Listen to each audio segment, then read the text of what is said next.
যখন আমি অ্যাক্টিং করেছি সেই সিনেমার জন্য যেরকম এফোর্ট দিয়েছি, আমি যখন প্রোডিউসার হিসেবে দায়িত্ব পালন করছি তখনও সেই এফোর্টটাই আমি দিব।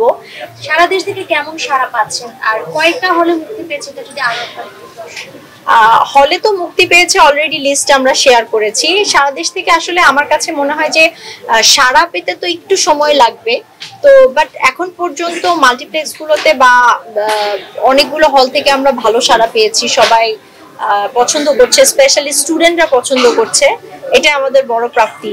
এই সিনেমাটি নিয়ে বিভিন্ন বিশ্ববিদ্যালয়ে যাওয়া হবে কিনা বা আরো কি পরিকল্পনা আছে? হ্যাঁ, আমাদের আরো পরিকল্পনা আছে এই সিনেমাটা ম্যাস অডিয়েন্সের কাছে পৌঁছে দেওয়ার জন্য যতটুকুন এফোর্ট দেওয়া দরকার, যতটুকুন কাজ করা দরকার, আমরা সেই কাজটাই করব এবং সেইভাবে এগোতে চাই এবং আপনাদেরকে সবসময় অ্যাজ ইউজুয়াল আমাদের পাশে চাই।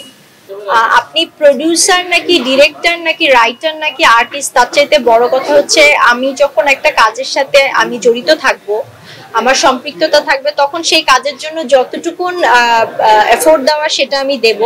যখন আমি অ্যাক্টিং করেছি সেই সিনেমার জন্য যেরকম এফোর্ট দিয়েছি, আমি যখন প্রোডিউসার হিসেবে দায়িত্ব পালন করছি তখনও সেই এফোর্টটাই আমি দিব। এই কারণেই আসলে দৌড়াদৌড়ি করা, কারণ সিনেমা তো আসলে একজনকে দিয়ে হয় না, সিনেমা অনেক মানুষ নিয়ে হয়। ইভেন আমি জার্নালিস্টদেরকেও ধন্যবাদ জানাতে চাই, কারণ আবারও বলি সিনেমা অনেকজনকে নিয়ে হয়। এই যে আমার কথাগুলো মাধ্যম আপনারা পৌঁছে দিচ্ছেন দর্শকদের কাছে, এর জন্য তো আসলে আপনারাও তো অংশ এই সিনেমার। সো এফোর্ট আসলে একার না, সবার।